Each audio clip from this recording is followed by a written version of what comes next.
Hello everybody, welcome back to another fun Blender tutorial. Cody here, and I'm going to show you guys today how to animate lights inside of Blender. We're going to be doing this in Eevee because I've been seeing a lot of people on groups ask questions about how to animate lights in Eevee or why their lights aren't interacting with the world, and there's reasons for that. So in cycles and when you have optics on, it's always real-time shaded with your graphics card, so the light's always being baked in real time. That's why it requires a graphics card to do. With Eevee, you don't necessarily need to do that. You just need to manually bake it. I'll show you how to do that. Once you do it once, you'll be able to do it forever. So I want you guys just to start with something basic. Just get a light in. We're going to start with the spotlight first, and I'm going to show you how to animate this to start with, okay? So get your spotlight in, put that over your character, and I'm going to show you just how to control this very quickly. So if you grab this yellow dot right here and you move it around, you'll notice that we can move our spotlight around. And what you want to do is actually just click your spotlight up here in your hierarchy, and you want to come down into your bottom where your prefences are and click the little light bulb that'll show up. So this will probably be new to you if you haven't seen that before, because it won't be here by default, as you see, until I click the spotlight. So you can click that little ball up there as well. So I'm going to show you how to control this from here. So the first thing you can actually do is, I believe you can keyframe the position of the light. So what you can do is turn your auto keyframe down here in your timeline. So that'll be this button. So anytime you move something, it's going to add a frame. So start on frame 0. Just position your light wherever you want it to be. And then you can move over in the timeline and then position it there. And then now you see you have a moving animated light. It's really that simple to animate anything in Blender. Just always use your auto keyframe. But I'm going to show you some fun parameters where you can keyframe like the intensity and stuff like that, and the color change and stuff. So that's a big problem people have been having, is how to flicker colors and stuff like that. So I'm going to show you very quickly how to do that with the spotlight as well. So pick a frame. We're going to start on frame 0. We're going to start with just the white color right here.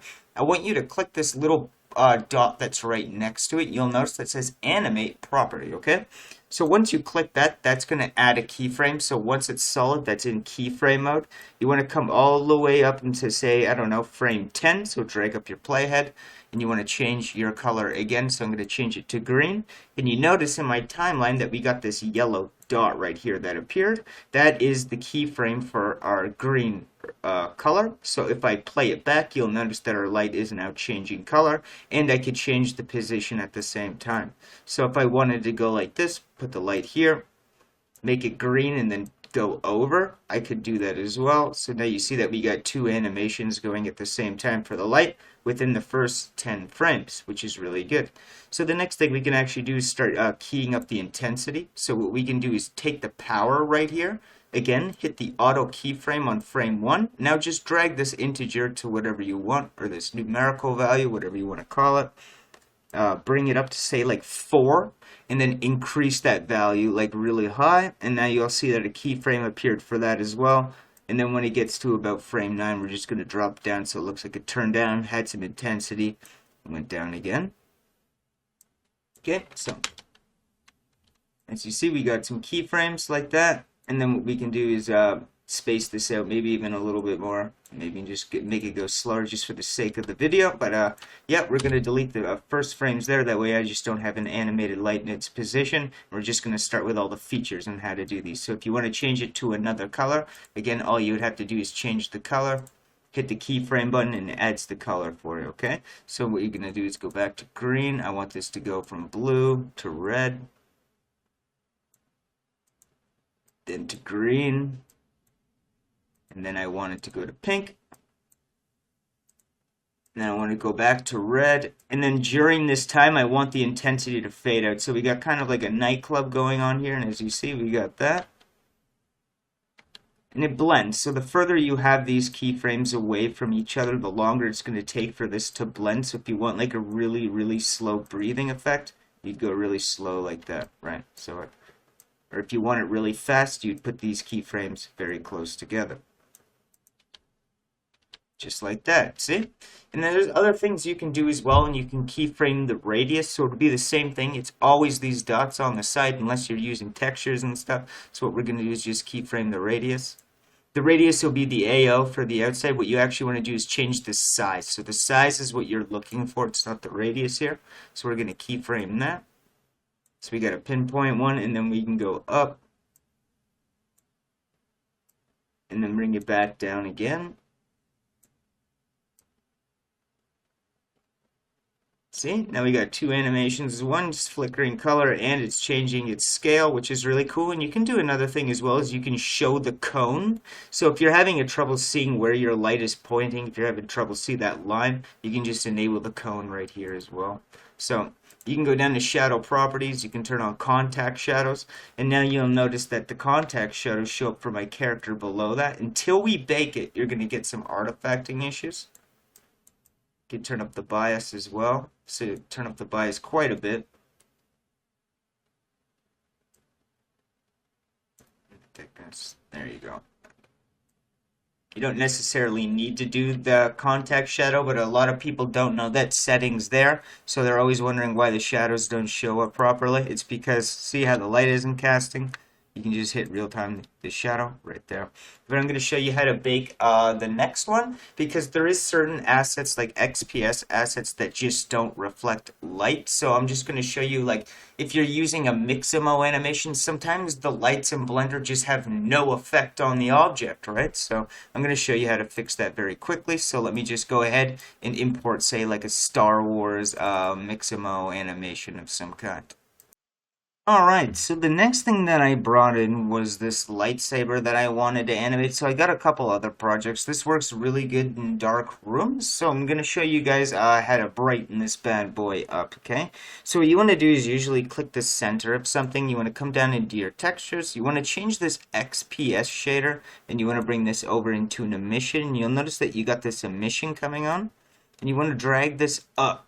Not too high, but pretty high. And then what you want to do is enable your bloom in your render properties and your ambient occlusion. So once you have the bloom on, you're going to notice that it gets pretty bright in intensity. And you can actually tone down the intensity here and the clamp just a little bit.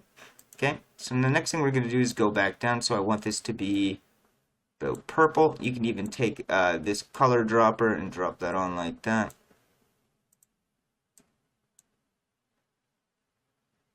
Okay, now that we got the lightsaber glow, and that looks pretty good, you're probably wondering why that lightsaber glow isn't casting any light onto the ground, and that's because we don't have an iridescence volume on it. So what we're going to have to do is go up into Add, we're going to go to Light, and then we're going to go, or sorry, light probe, and then we're going to go iridescence volume. And you're going to notice you get this cube around something. Anything within this inner cube is going to have the iridescence effect on it, so you want to make sure all of your scenes within inside of the cube, so you can just stretch this up. There is properties, but those are a little bit more advanced, and we'll go over that in a little bit more of an advanced tutorial. So we don't need too big of an iridescence volume. The bigger that is, the longer it will take to render, so we're just going to do something really small for the sake of the lightsaber here. So once that's inside of that, what we're going to do, I believe we come up into our render properties, and I just got to find the bake panel. I always lose this for some reason, so just give me a moment to do that.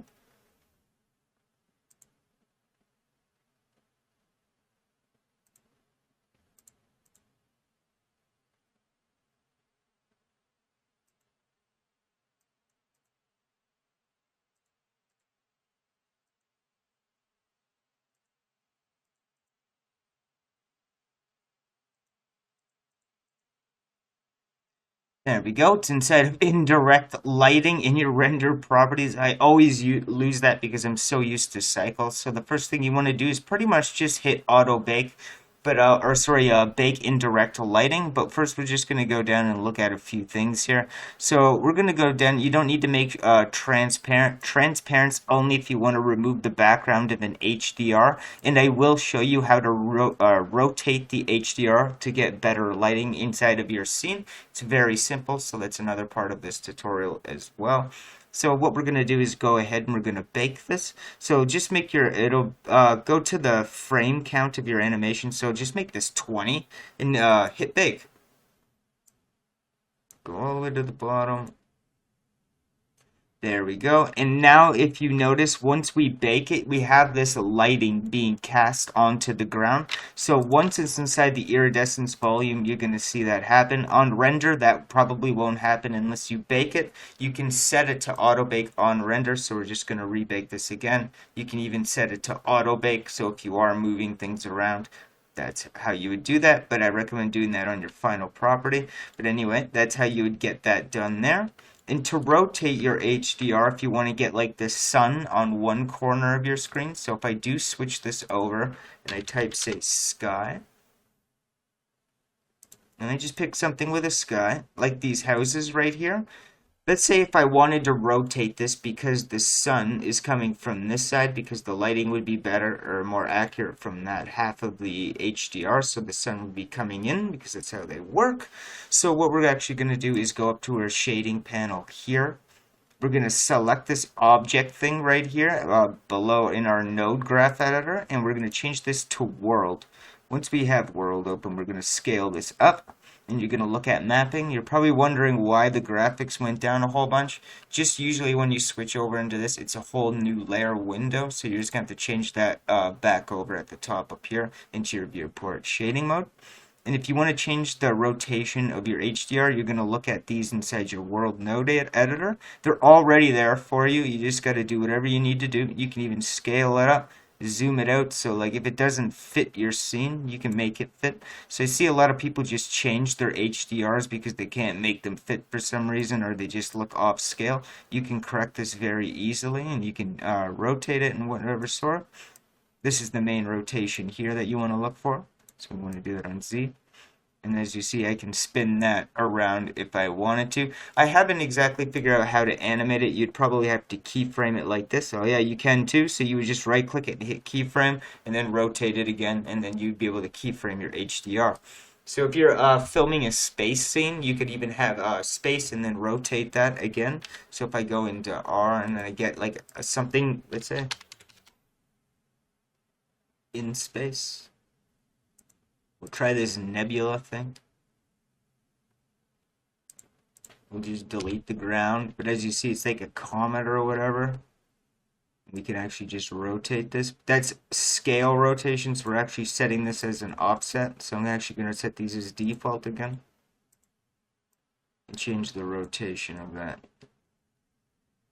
And as you see, if you're in like a space scene or whatever it is, don't mind this mesh, I don't know what that is, but you could slowly rotate the background, right? And that'd give you the illusion of like a spacecraft moving in outer space, I guess. That's how I usually make Gundam things. So let's go back to layout and get a new plane here and check out some of the other lights that we have. We also have sun. Sun's very generic. You can bring that up. So I believe that's my spot. So let's just delete our old spotlight. Our sun works the same way the spotlight does. So I can put this in any position I want. So if I put it on full shading mode, which it is, and then I take my light and then I move this arrow, that's going to be the direction your sun is. So you want to make sure this line is pointing at your character, not just only having the sun on one side. It works based off a rotation cast, so you're going to have to do that. So once that's done, we can even go back and do our light. We can even change our color. And just like before, we can even animate that. We can change our strength and animate that, make everything glow, bright, vibrant, change the time of day, the angle of the sun as well, which is really handy to have. And that's pretty much all that is for sun. This is the one I mainly use because it's pretty much a spotlight but on crack, so that's my favorite. So we're going to delete that one. The next light we're going to be looking at here is going to be our point light. So point lights work really good if you're doing like machines and stuff like that. I love using these for lamps. So if I wanted like say another light on the bottom,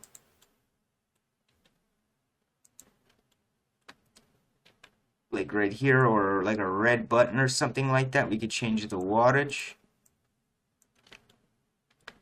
right? Even though the button's right there, but it would work the same way. You can even keyframe the wattage like this. So again, we'd hit the auto keyframe, and because we have our iridescence volume, you can see the shading now on the ground, and you can see it get brighter. And now we have this white. You wouldn't get this without baking it first, so that's really good that that happened. And remember to enable contact shadows as well. So remember to do that, and then make sure the arrow is on, and we're gonna scale it up. And then we're just gonna, yeah, move that, change the intensity really bright. Maybe even make it go white, right? And then flicker back down to red.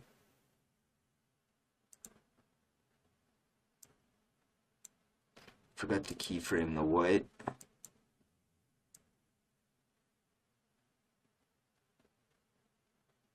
So you could do some like cool, really, some like explosion effects.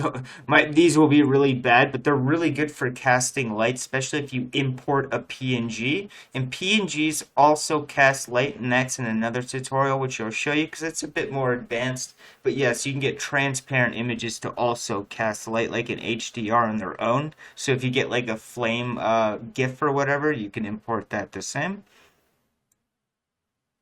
And then we're going to bring this back to white again. It's like a little UFO flicker, right? And then what I could do is just like copy that sequence, like a landing pad or something like that.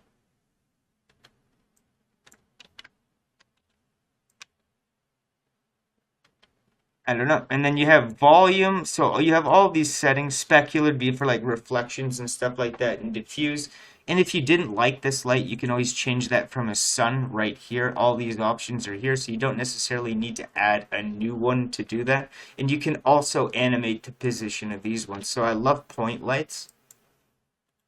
So let me just get everything back to default there. So you could animate this as well, so it's positioned. So let me just delete all these keyframes.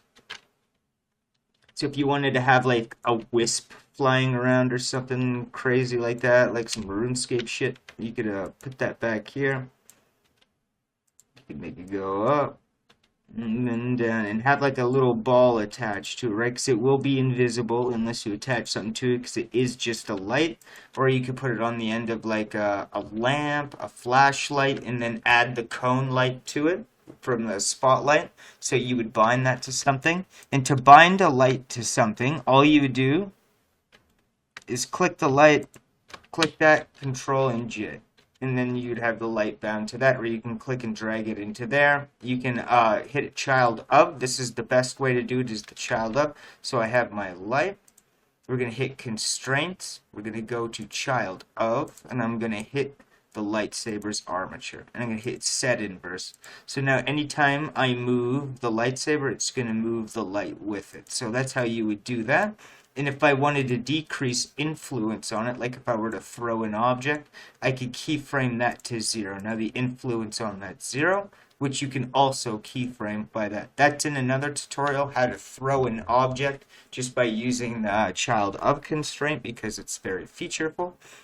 So what else do we have for light? We'll get into light probes in a more advanced, like reflection planes like that. So that's going to come when we do more like scene building and thing. I think things like be better like that, like windows and transparencies and stuff like that.